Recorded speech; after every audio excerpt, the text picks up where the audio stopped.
그 말씀 이 데살로니가 2장 13절 말씀입니다마는 정말 이 종교 개혁을 이끌어갔던 이 두 개 중에 하나의 말씀. 지난주에 안 그래도 말씀을 드렸죠. 로마서 1장 17절. 그죠?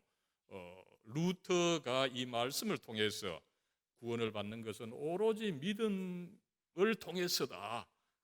지난주는 그래서 솔라 피데, 오직 믿음을 통한 구원, 이거를 말씀드렸는데, 오늘은 이제 이 성경 말씀을 통해서 종교 교육이 이루어지고 이것이 진척됨으로 해서 스위스 전역에 퍼지게 되고, 여기서 이제 칼빈이 이제 나중에 그것을 이어받고, 그 칼빈의 종교개혁 유형이 영국 스코틀랜드로 갔다가 미국으로 갔다가 한국으로 온 이 종교개혁의 유형입니다. 그래서 여러분, 오늘 말씀드리는 이 종교개혁이 오히려 우리 한국 장로교회에서는 더 중요하다, 이런 어떤 흐름으로 제가 말씀을 드리겠습니다마는, 우리 장로교회의 원령을 여기서 찾아볼 수 있다, 그런 식으로 한번 들어주시면 좋겠습니다. 그랬을 때에 그것을 이제 이끌어갔던 하나님의 말씀이 바로 이 데살로니가전서 2장 17절의 말씀입니다. 우리 다 같이 다시 한번 읽죠. 이러므로 우리가 하나님께 끊임없이 감사함은 너희가 우리에게 들은 바 하나님의 말씀을 받을 때에 사람의 말로 받지 아니하고 하나님의 말씀으로 받음이니 진실로 그러하도다. 이 말씀이 또한 너희 믿는 자 가운데서 역사하느니라. 아멘. 여러분, 이 말씀에서 이 사도 바울이 이제 데살로니가 그 교회 세우고 나서 나중에 이제 그 교회에 다시 이제 편지를 써서 이 설교를 한 것입니다. 그랬을 때 여기서는 이 사도 바울이 아마 최초로 그 데살로니가에 가서 말씀 전했던 것을 다시 반추하면서 이 말씀을 썼던 것 같습니다. 그러할 때에 어떻습니까? 거기 보면 너희가 우리에게 들은 바 하나님의 말씀을 받을 때에 이렇게 이야기를 하고 있습니다. 분명히 여러분, 사도 바울은 한 사람이 인간입니다. 인간으로서 자기가 인간의 말로 한 겁니다. 그러나 사도 바울은 뭡니까? 예수 그리스도께서 이 구원을 이루신 그 복음의 말씀, 그 하나님의 말씀을 전했던 것입니다. 그 인간의 말로지만 하나님의 말씀으로 전했기 때문에 아마 그걸 들은 성도들은 뭡니까? 저 바울이 지 말로, 인간의 말로 했다, 이렇게 인간의 말로 받아들여야 되지만은 어떻습니까? 그 내용이 예수 그리스도에 대한 복음을 전했기 때문에 그 사도 바울의 말이 인간의 말이지만 그럼에도 불구하고 하나님의 말씀을 전하기 때문에 그 하나님의 말씀으로 받아들였다. 그죠? 그 다음에 보면 어떻습니까? 사람의 말로 받지 아니하고 하나님의 말씀으로 받았다, 이렇게 이야기를 하고 있습니다. 여러분, 그랬을 때에 어떤 결과가 있었습니까? 그랬을 때 그 하나님의 말씀이 역사를 했다는 거죠. 역사를 해서 아마 그 사람의 삶을 바꾸고 그 사람의 가정을 바꾸고 그 사람이 일하는 일터를 바꾸고 그 사람이 있는 사회를 바꾸고 국가를 바꾸는 이런 이 하나님의 말씀의 역사가 역사한 것이 있었다는 것을 이 사도 바울이 여기서 증명을 하고 있는 것입니다. 이처럼 하나님의 말씀이 제대로 전달되고 그 말씀을 또 성도들이 하나님의 말씀으로 받아들일 때 그 하나님의 말씀의 역사가 일어나서 큰 변화를 이룬다라고 하는 것을 사도 바울이 여기서 증명하는데, 여러분, 이 말씀이야말로 사실은 종교개혁이 과연 어떻게 일어났느냐 하는 것을 설명하는 것입니다. 지난주에 제가 말씀을 드렸습니다마는 이제 올해 저희들이 종교개혁 502주년으로 기념을 하고 있는데, 그러면 어떻게 됩니까? 1517년에 일어났다는 거죠, 그죠? 그래서 1517년 10월 31일에 그 마르틴 루터가 95개조 조항을 이제 게시한 그 사건을 기점으로 해서 이 종교개혁에 일어났다, 그 사건이 전개되었다, 이렇게 이야기를 하고 있는 것입니다.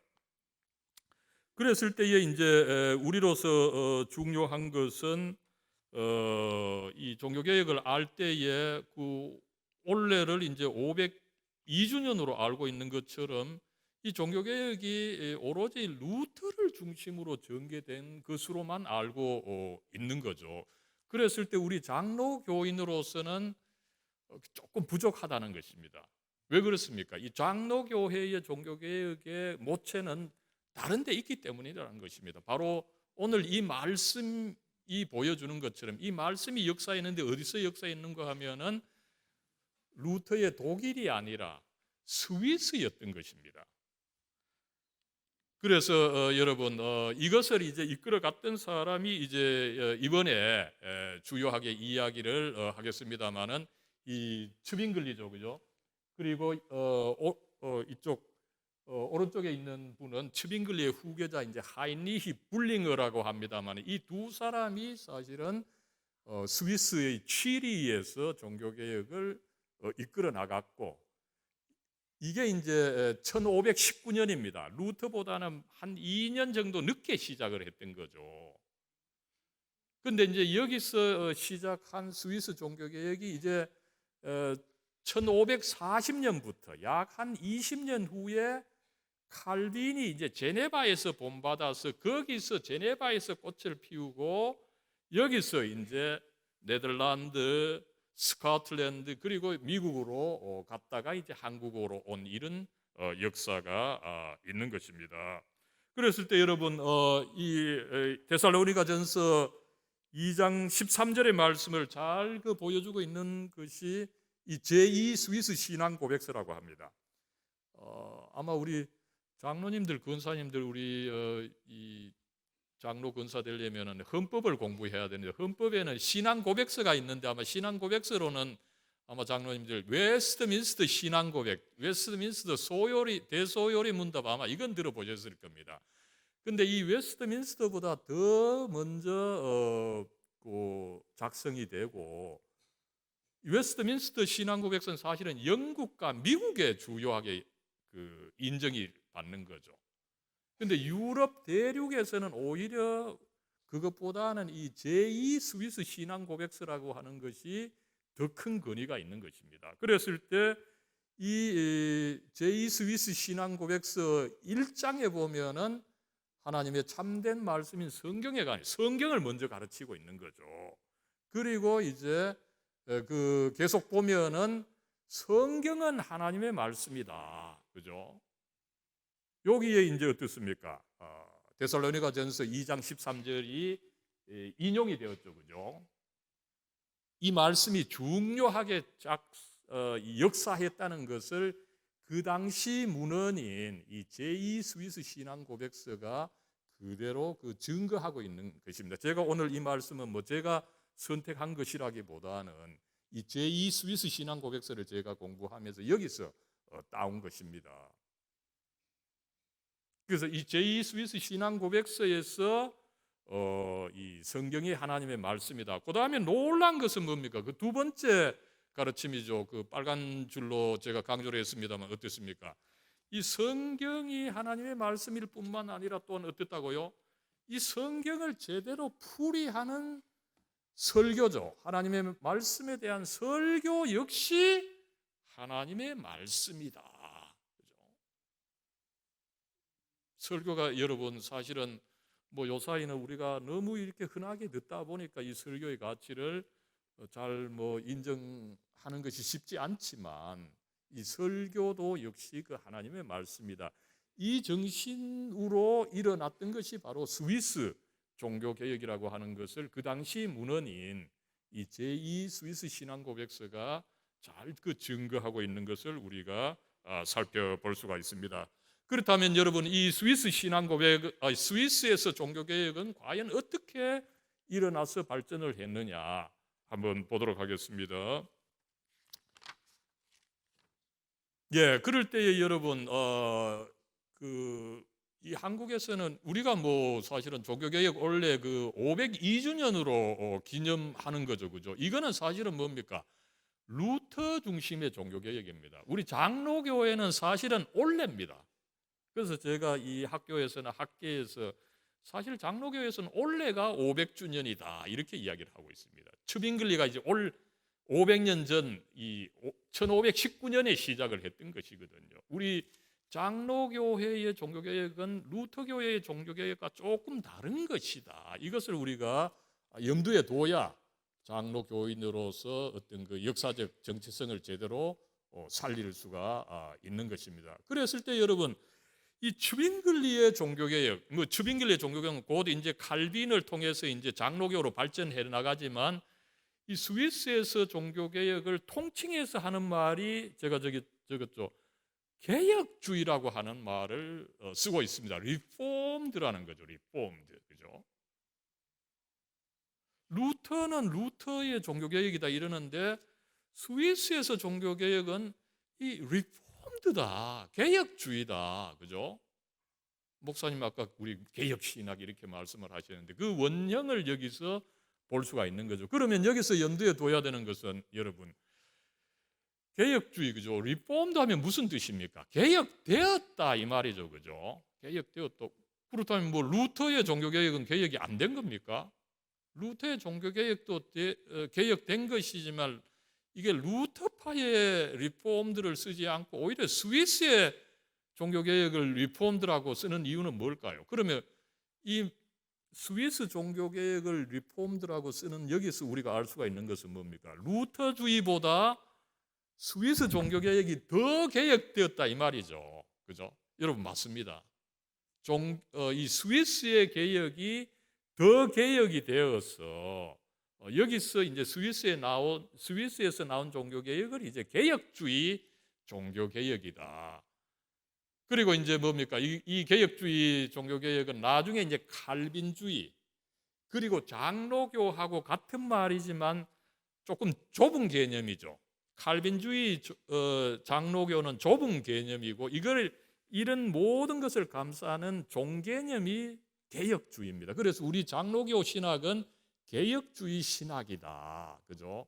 근데 그 원형은 독일이 아니라 오히려 스위스에서 시작한 것이다. 그죠? 그렇기 때문에 이 부분이 사실은 우리 장로교회로서는 굉장히 그 중요한 부분이다라고 하는 것을 한번 염두에 두시기를 바랍니다.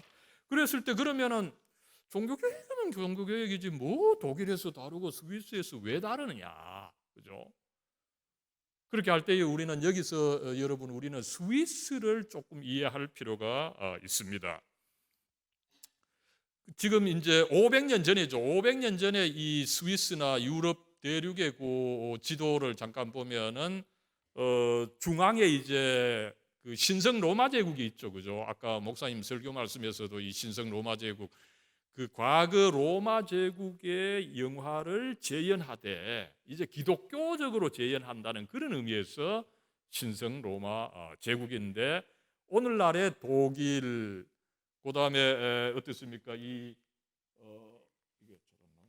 이 동쪽으로 오스트리아, 체코슬로바키아, 폴란드, 그다음에 프러시아, 그죠?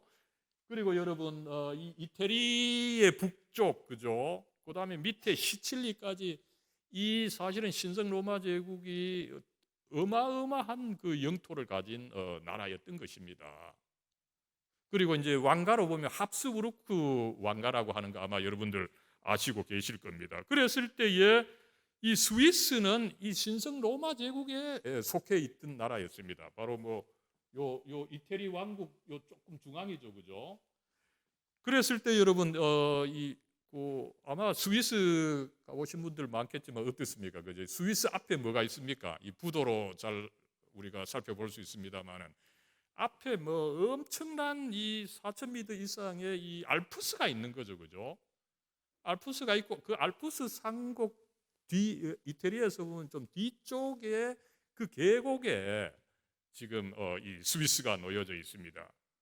조금 더 보면 그죠? 앞에 이제 조금 붉은색의 그 알프스가 나오고 뒤쪽에 이제 계곡과 그다음에 계곡 밑에는 어떻습니까? 그 만년설에서 엄청난 물이 흘러내리고 그죠? 그러면은 그 계곡에 온통 물이 있고 그다음에 호수가 있고 그죠? 그러다 보니까 어떻습니까? 여기 이 스위스 지역에 들어갔던 민족들은 어떻겠습니까? 그죠? 한편으로 이런 그 산지를 개간하고, 그죠? 또 다른 한편으로 어떻습니까? 다른 한편으로 이건 그 당시에 이제 우리가 그 주요하게 살펴볼 치리 시의 그 모습인데, 그죠? 밑에 호수가 있고 늪지가 있고, 그죠? 그러니까 생각해 보십시오. 여기에 들어갔던 그 게르만족 한 이미 일찍부터 뭐 사실은 들어가 있다 그러죠. 아마 한 6세기, 7세기 이때에 이제 들어간 사람들은 어떻게 됩니까? 한편으로 산지를 개간하고 다른 한편으로 늪지와 이 호수를 개간하고죠. 그러다 보니까 이 스위스 이 지역에 들어간 이 민족들은 굉장히 건강하고 어떻게 됩니까? 용감하고 용맹한 민족이 되었다는 거죠. 그래서 어땠습니까? 이건 이제 제네바의 모습이죠. 그 당시 모습입니다. 여기도 이제 호수와 계곡, 산을 개간해서 이렇게 도시까지 만든 것을 우리가 알 수가 있죠. 그랬을 때 여러분, 이 스위스 민족은 아마 유럽에서 가장 용맹한 민족이 되었습니다. 지금 여기 이제 용병이죠. 그래서 머스너리. 일찍부터 이 스위스 사람들은 군인으로 활동을 해서 그 용맹성과 그 건강함, 강인함을 가지고 그죠? 군인으로 활동을 해서 각국 나라 전쟁에 팔려나가서 그죠? 거기 가서 돈을 벌어오고 이렇게 해서 이게 이미 여러분 13세기, 14세기입니다. 가장 용맹한 어떤 전쟁에 가서도 지지 않는 무서운 그 민족이 된 거죠. 지금 저기 군인들 보이지만 그 창이 여러분 5m가 된다고 그럽니다. 저걸 가지고 용맹하게 해서 어떤 지역에 가서도 이기고 이러다 보니까 그 당시 유럽 전역에 용병으로 나가서 그 활동을 했고 오늘 이제 이 용맹성을 단적으로 보여주는 것이 여러분들 그 로마 바티칸에 가면 바티칸을 지키는 시병이 저기 스위스 사람들입니다. 가장 용맹하다는 거죠. 자, 그랬을 때 이제 어떤 이런 용맹한 사람들이 저기 있다 보니까 정치적으로 어떤 장점이 있겠습니까? 이게 이제 제네바의 모습입니다. 여기서 이제 그 칼빈이 종교개혁을 하죠, 그죠? 그 제네바의 그 휘장을 제가 쪽에 하나 올렸습니다만 그 불어로 돼 있죠. 리퍼블릭 앳 칸톤 드 지네브죠. 이랬을 때 뭡니까? 리퍼블릭 오브 제네바라는 거죠. 이 제네바가 여러분 제네바 공화국입니다. 그죠? 근데 이 스위스는 앞에 지도에서 봤지만 어느 나라에 속해 있습니까, 지금? 신성 로마 제국 안에 있는 이 제네바, 뭐 취리 이 도시들인데 도시들이 하나의 국가를 이루고 있었다는 거죠. 여러분 이거는 동양 사람들이 절대 이해할 수 없는 것입니다. 과거 중국 같으면 그죠? 중국을 통일을 이루었던 진나라, 명나라, 청나라 이런 데서 만약에 어느 한 지역에서 그 국가를 이루고 있으면 왕이 관둡니까? 그죠? 왕이 가서 그 반역자들은 최고의 벌로 능지처참으로 처벌을 하고 삼족을 멸하고 그죠? 인류 역사에 있어서 어디에 선떠나 반역을 가장 그 잔인한 죄로 다스렸기 때문에 감히 한 도시가 하나의 반역을 해서 국가를 이루지 못했습니다. 그러나 여러분 스위스는 아마 거의 전무후무하게 신성 로마 제국 안에 그 엄청난 황제 지난번에 그 카를 그 3세를 봤죠, 그죠? 정말 이 날아가는 새도 떨어뜨리는 권력자인데 그 왕도 어떻게 할 수 없었던 거죠. 그래서 이 스위스는 이렇게 리퍼블릭을 공화국을 이루면서 이 생활하고 있었던 것입니다. 이 종교개혁 당시에 그죠? 여러분 여기서 참 이 리퍼블릭이라고 하는 것이 굉장히 중요한 말이죠, 그죠? 여기서 연원한 것이 뭡니까? 우리 한국의 국호가 어떻게 됩니까, 여러분? 영어로는 Republic of Korea. 우리 썰이 앉아 있지만 싱가포르도 영어로는 Republic of Singapore입니다. 근대 정치의 하나의 그 영감을 준 것이 바로 이 스위스 리퍼블릭 제도입니다. 여기서 또 나온 것이 사실은 미국입니다. 여러분 미국이 어떻습니까, 그죠? The United States of America죠, 그죠? 여러 주가 연합해서 각 주가 사실은 리퍼블릭처럼 그 시의회가 굉장히 독립적으로 활동을 합니다. 그러면서도 전체가 이제 합한 거죠, 그죠? 지금 그 스위스가 마찬가지입니다. 스위스도 이제 각 주를 이제 칸톤이라고 하는데 칸톤마다 이제 주 정부가 있어요. 주 정부가 공화국으로 다스리면서 전체 스위스가 이제 합쳐져서 하나의 어떤 그 나라를 이룬 거죠. 그랬을 때 이제 여러분 치리입니다. 그 종교개혁 당시죠, 그죠? 굉장히 이제 이 치리 호수가 있고 중앙에 그죠? 호수 양편에 그 이 도시를 아름답게 건설한 것을 우리가 볼 수 있는데 그때 이제 주요한 역할을 했던 것이 지금도 저 교회가 있는데 그로스민스터 교회 성당입니다. 그 당시는 그죠? 이제 여기서 종교개혁이 이제 시작이 되는 겁니다. 그랬을 때 어떻습니까? 그죠? 이제 이 성당에 새로운 신부가 오게 됩니다. 1519년입니다. 신부를 그러면은 정할 때 어떻게 되겠습니까? 누가 정하겠습니까? 그죠? 이 취리에서는 취리 시정부가 합니다. 시의회가 여러 신부들이 이제 그 후보자들 가운데서 한 사람을 이제 선택을 하는 거죠. 시의회가 하는 겁니다.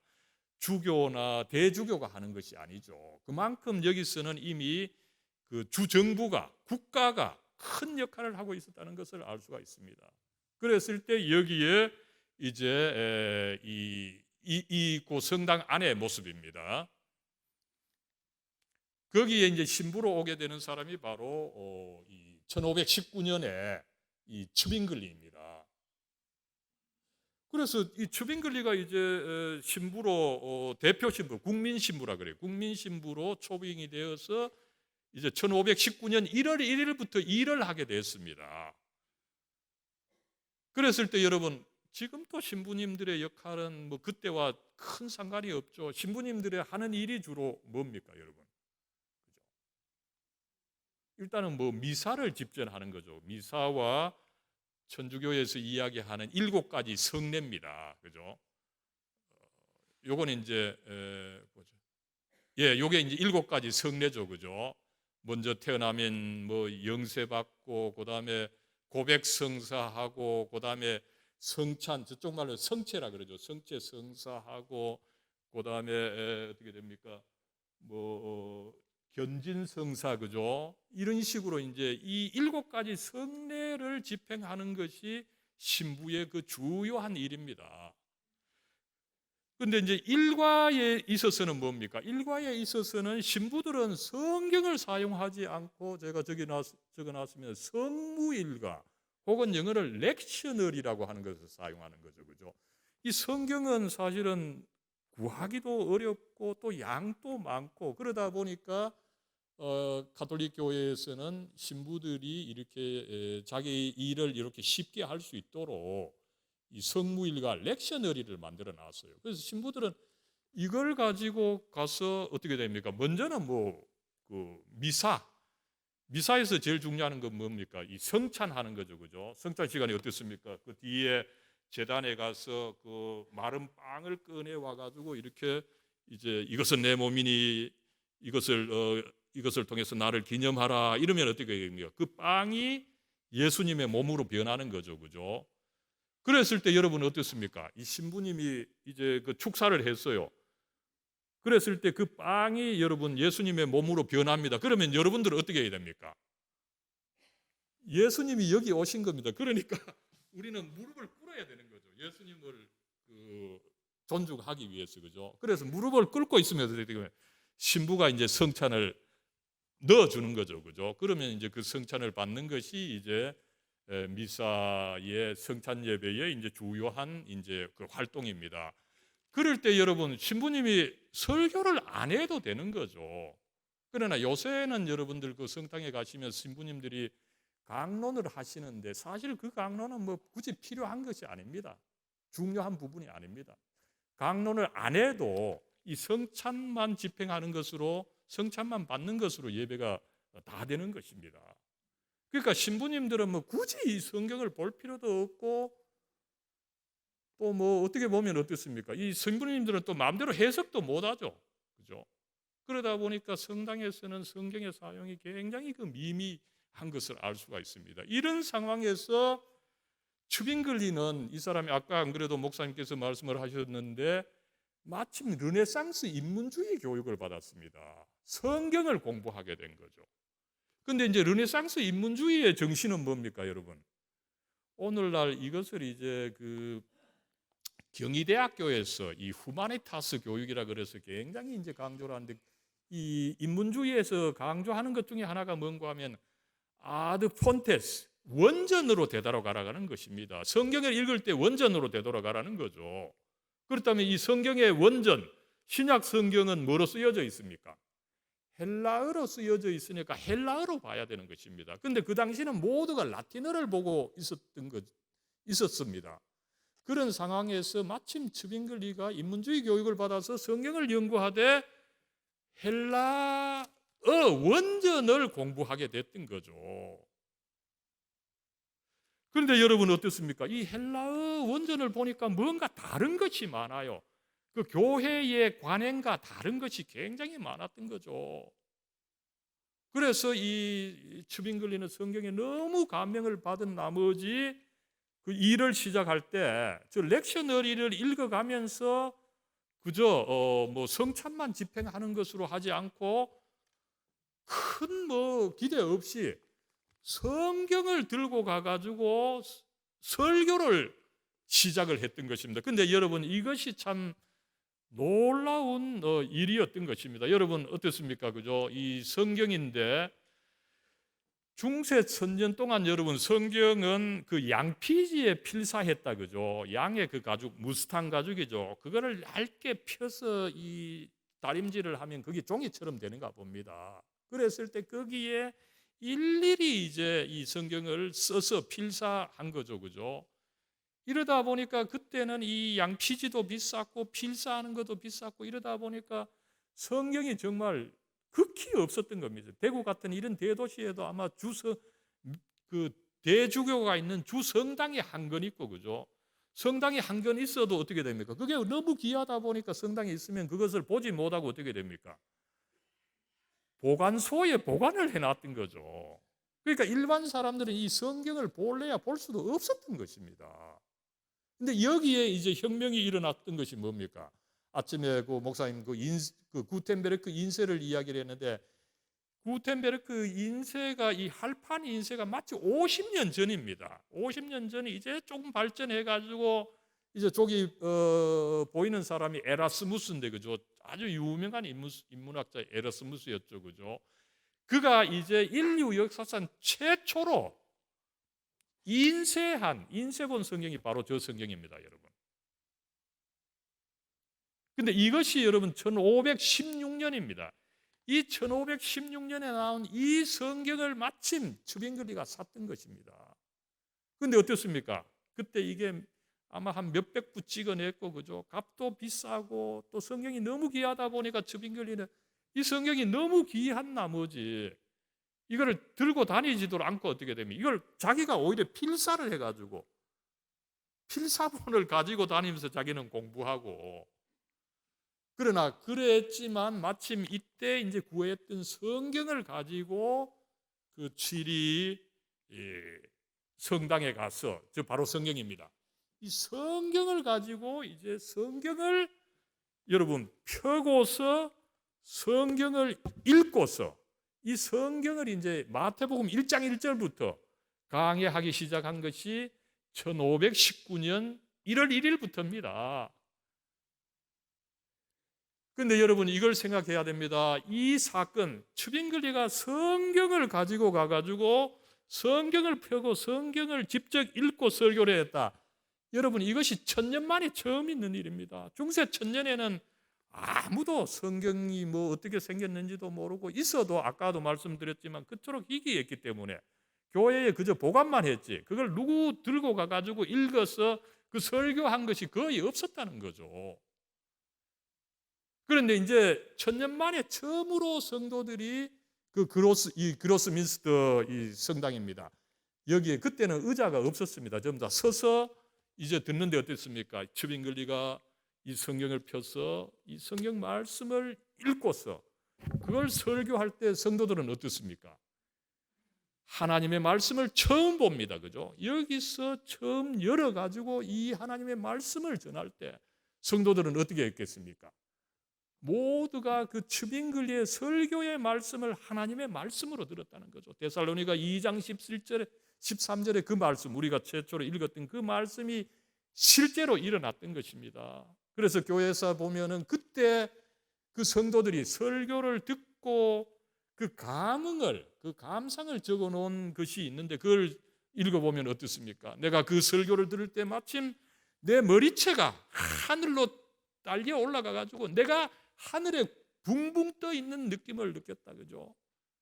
모두가 그 말씀을 참으로 하나님의 말씀으로 들었다라고 하는 것을 우리가 알 수가 있습니다. 여러분, 이것이야말로 바로 종교개혁입니다. 종교개혁 우리가 쉽게 생각하지만 여러분, 천년의 역사, 그죠?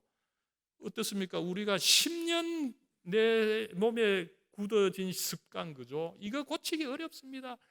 1000년간 있었던 이 관습을 바꾸려고 하면은 엄청난 이 쇼크와 충격이 있어야 되는데, 그죠? 그 충격이 어디서 온 겁니까? 바로 이 하나님의 말씀에서 와서 이 하나님의 말씀이 말 그대로 작용을 해서 스위스를 정말 뭡니까? 정말 우리 경상도 말로 디비인 거죠. 디비진 겁니다. 이 말씀이 역사에서, 그죠? 그랬을 때 어떻습니까? 이렇게 말씀을 듣고 보니까 출애굽기 20장에 이제 그 10계명이 나오는데 10계명 2계명이 뭡니까? 너희는 하나님을 어떤 형상으로도 만들지 말라. 그죠? 이랬는데 여러분, 바로 이 성당 그 그로스민스터 그 지리 교회가 아직 성당 구조죠. 그죠? 이 성당으로 원래 지어진 겁니다. 성당은 어떻습니까? 보통 옆에 이제 복도가 있죠. 그리고 그 복도에 지금 여기도 옆에 복도가 보이죠. 그죠? 복도에는 뭐가 있습니까? 주로 성당이 성상이 있습니다. 마리아 상, 그다음에 여러 성자들의 상, 그죠? 또 옆에 성화가 있습니다. 근데 어떻습니까? 이 성도들이 성경에서 분명히 그 어떤 것으로도 하나님을 형상으로 만들지 말라 이랬는데 옆에 보니까 형상이 있는 거거든요. 그러니까 스위스 교인들은 어떻게 했어요? 우리가 뭔가 잘못됐다. 이 성경은 분명히 이걸 하지 말라고 했는데 왜 우리가 관습을 통해서 이 성상을 세우고 있느냐. 그죠? 크게. 그리고 이제 이 성경을 자세히 연구를 해보니까 뭐 이 고백성사 한 달치, 그 다음에 병자성사, 그 다음에 이 분명히 여기서 가르치는 성례는 세례와 성찬 두 가지뿐인데 지금 가톨릭 교회는 7가지를 하지 않습니까? 그죠?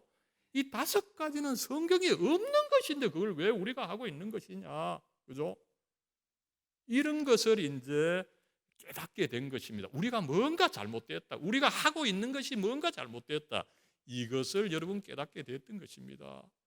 그런데 참 훌륭한 것은 뭡니까? 이렇게 깨닫게 됐지만 이걸 당장 옆에 그 성상이 있다고 성상을 당장 깨부신 것은 아니죠. 이것이 여러분 스위스 종교개혁의 위대한 점입니다. 그래서 어떻게 됩니까? 이제 1519년에 이 설교를 시작해서 자기네들이 문제가 있다는 것을 알았습니다. 그러나 당장 그것을 고치지 않죠. 그러다가 이제 1523년입니다. 한 4년 후에 이제 시의회가 이제 모여서 여기서 대토론을 하죠. 그죠? 이게 이제 디스퓨테이션이라고 합니다만 이 서양 역사에서는 정말 중요합니다. 서양에서는 모든 것을 사실은 그냥 한두 사람의 누가 그 높은 사람의 의견을 따라서 정하지 않고 어떻게 됩니까? 그것에 대해서 먼저 토론을 해보고, 그죠? 여기 공정하게 투표를 해가지고 가부간을 그 결정하는, 그죠? 굉장히 그 민주적인, 여긴 더구나 이제 스위스는 공화정제죠, 시의회죠. 그래서 이제 4년 후에 이제 시의원들이 모여 있는 석상에서 한편으로 이제 츠빙글리, 개혁을 대표하는 츠빙글리, 그 다음에 가톨릭 교회를 대표하는 이 사람이 모여서 이제 치열한 논쟁을 합니다. 여기서. 그래서 이제 마지막으로 시의회가 투표를 합니다. 투표를 했을 때 결과적으로 어떻게 됩니까? 우리 7위 시는 종교개혁을 따르기로 한다. 이렇게 결정을 한 것입니다. 그죠?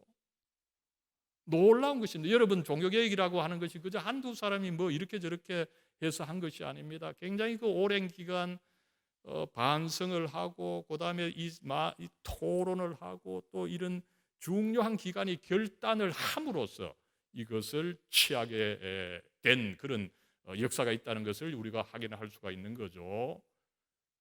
그랬을 때 이제 어떻습니까? 그러면 여기서 이제 종교개혁을 받아들이기로 했습니다. 여기서도 당장 이제 안 하죠. 그리고 이제 1년 후에, 이게 이제 1524년이죠, 그죠?